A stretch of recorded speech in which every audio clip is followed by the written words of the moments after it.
170টা bike নিয়ে যখন আমরা রাস্তায় রাইডিং করতে বেরিয়েছিলাম তখন একজন উল্টে পড়ে যায়। একজন উল্টে পড়ে যাওয়ার পর তার পিছনে থাকা আরো 6 থেকে 7 জন সেই বাইকের উপরে ধাক্কা লাগে ওরা উল্টে যায়। আর এই সম্পূর্ণ ভিডিওটা আপনাদের মাঝে আমি তুলে ধরলাম, দেখতে থাকুন।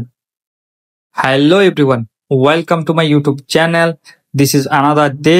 আর আজকে আমাদের ভিডিওটা হচ্ছে অনেকটা ইন্টারেস্টিং, কারণ আজকে আমরা 170টা বাইক নিয়ে যাব রেসিং করতে যাব 170টা বাইক নিয়ে। আর বাইক রেসিংটা হবে কোথায়? সেটা হবে একটা ভিলেজের রোডে, মানে গ্রামের রাস্তায়। তো আপনারা দেখতেই পাচ্ছেন ভিডিওটা কতটা ইন্টারেস্টিং হতে যাচ্ছে। সামনে যাওয়ার পরে আরো কত কিছু হবে সেটা আপনারা নিজ চোখে দেখতে পারেন।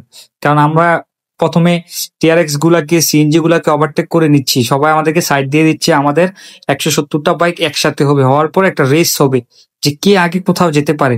আমাদের জায়গাটাও নির্দিষ্ট করা আছে যে আমরা কোথায় যাব।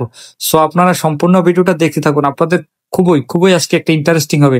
সামনে আরো অনেক ভয়ঙ্কর কিছু ঘটনা ঘটছে, যেটা আমি আপনাদের মাঝে তুলে ধরবো। একে একে করে আমরা সবগুলা বাইক ওভারটেক করে নিচ্ছি, দেখতেই পাচ্ছেন একের পর এক বাইক আমরা ওভারটেক করে সবার সামনে যাব। সামনে যাওয়ার পর দেখবো যে সামনে যাওয়ার পর আরো অনেক মোটা রাস্তা আসবে, তারপর আমাদের বাইক আরো অ্যাড হবে আমাদের সাথে অনেকগুলা বাইক। বললাম না যে 170টা বাইক, টোটালি মনে হয় আমি আপনাদেরকে 40-50টা বাইক দেখাইছি। দেখুন আমরা আরেকটা রুটে চলে গেলাম। চলে যাওয়ার পর সামনে যে দুর্ঘটনা ঘটবে, যেটার জন্য আমরা মোটেও প্রস্তুত না, যেমন আমাদের কেউই মোটে প্রস্তুত না, সেই জায়গাটাই আমি আপনাদেরকে নিয়ে যাব।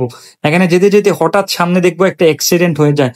আর অ্যাক্সিডেন্ট এত মাত্রা হয়ে যায় যে একটা বাইক অ্যাক্সিডেন্ট হওয়ার সাথে সাথে তার সাথে আরো 6 থেকে 7টা বাইক এখানে অ্যাক্সিডেন্ট হয়। সেটাই আমি আপনাদেরকে এখন দেখাবো। দেখতেই পাচ্ছেন আমরা যাচ্ছি, আমরা যেতে যেতে দেখি সামনে একসাথে 6-7টা বাইক অ্যাক্সিডেন্ট হয়ে গেছে। মূলত একটা বাইক পড়ার পর আরো 6-7টা বাইক অ্যাক্সিডেন্ট হয়ে যায়। এই দেখুন, আমি ওদের কথাই আমি আপনাদেরকে শোনাই।